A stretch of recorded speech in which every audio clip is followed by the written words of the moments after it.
اهلا وسهلا بيكم احبابي. هقدم لكم النهارده وصفه ممتازه جدا باستخدام القرنفل والنشا لتبييض البشره والتخلص من التجاعيد في نفس الوقت.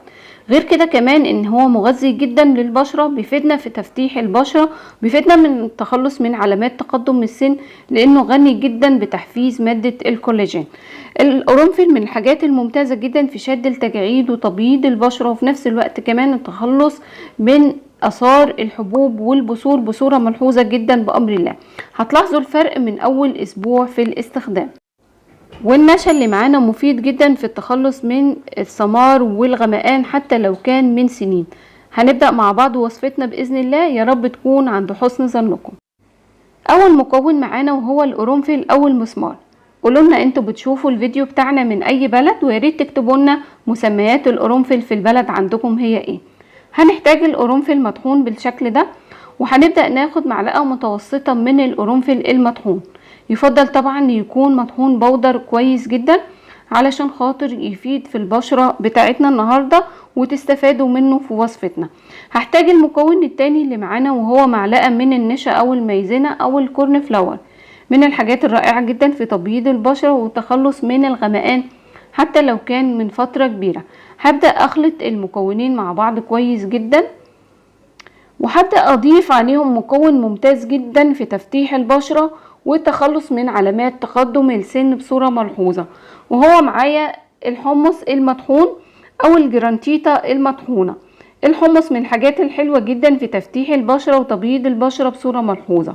هبدأ اقلب او اخلط المكونات الجافة، وهبدأ اضيف نص حبة من عصير الليمون لاصحاب البشرة العادية والمختلطة، لكن رجاء اصحاب البشرة الحساسة بلاش نستخدم عصير الليمون وهنستبدله بمية الورد. هبدأ اضيف نص حبة عصير الليمون واخلط المكونات كويس جدا مع بعضها بالشكل ده بحيث تمتزج كل المكونات مع بعضها.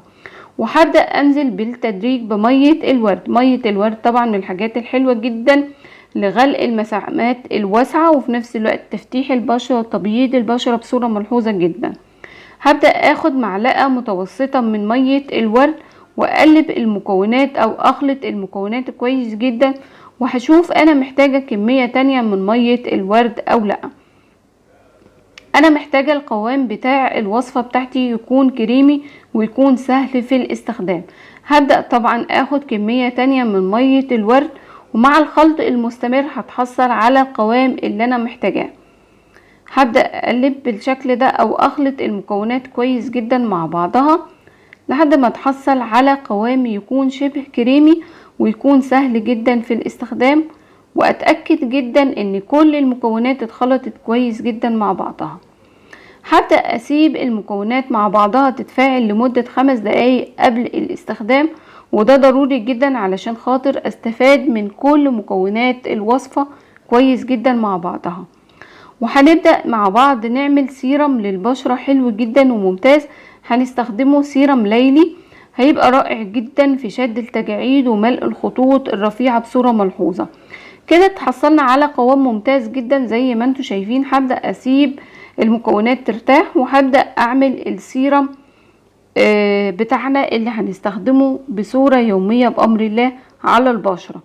هبدأ اخد معلقة صغيرة من القرنفل المطحون، ولازم يكون مطحون كويس جدا بودر وناعم علشان خاطر يفيد بشرتنا. ومحتاجة معلقة صغيرة من مية الورد بالشكل ده بحيث تغطيلي بس معلقة القرنفل. وهبدأ اخلط المكونات كويس جدا مع بعضها، القرنفل المطحون مع مية الورد، والخطوة دي ضرورية جدا قبل ما نضيف باقي المكونات. هبدأ اخد كمية من المية وليكن ربع كوب من المية واضيفه على المكونات اللي معايا بالشكل ده. المية تكون فترة، مش محتاجة المية تكون سخنة ولا محتاجة المية تكون باردة. هبدأ اقلب المكونات كويس جدا مع بعضها بحيث تتخلط كل المكونات. وهاخد معلقة صغيرة من الجريسلين الطبي متواجد في الصيدلية وسهل جدا نتحصل عليه بالشكل ده، وهبدأ اضيفها مع المكونات اللي معايا واخلط المكونات كويس جدا مع بعضها. كده تحصلنا على سيرم ممتاز. هنبدأ نسيبه لمدة 12 ساعة قبل الاستخدام. ممكن يعني نحضره اثناء فترة الصباح ونسيبه لحد المساء قبل الاستخدام.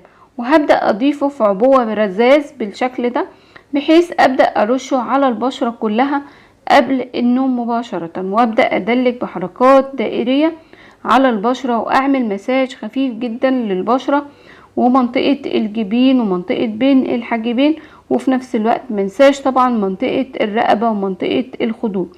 ممكن اطبطب بصورة بسيطة جدا على منطقة العظمة بتاعة العين، برضو هيفيدكم جدا بأمر الله.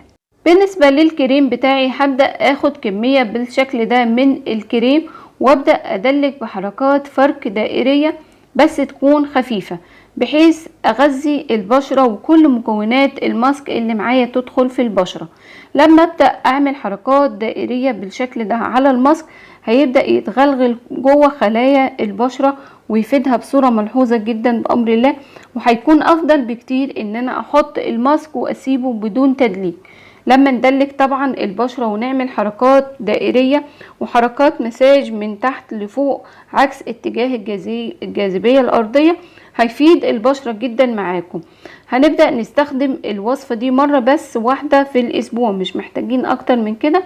وهنبدأ نسيبها على البشرة لحد ما تجف تماما معانا لمدة 20 دقيقة، وبعد كده ببدأ أشيلها بحركات فرك دائرية، وابدأ اغسل البشرة كويس جدا وارطبها.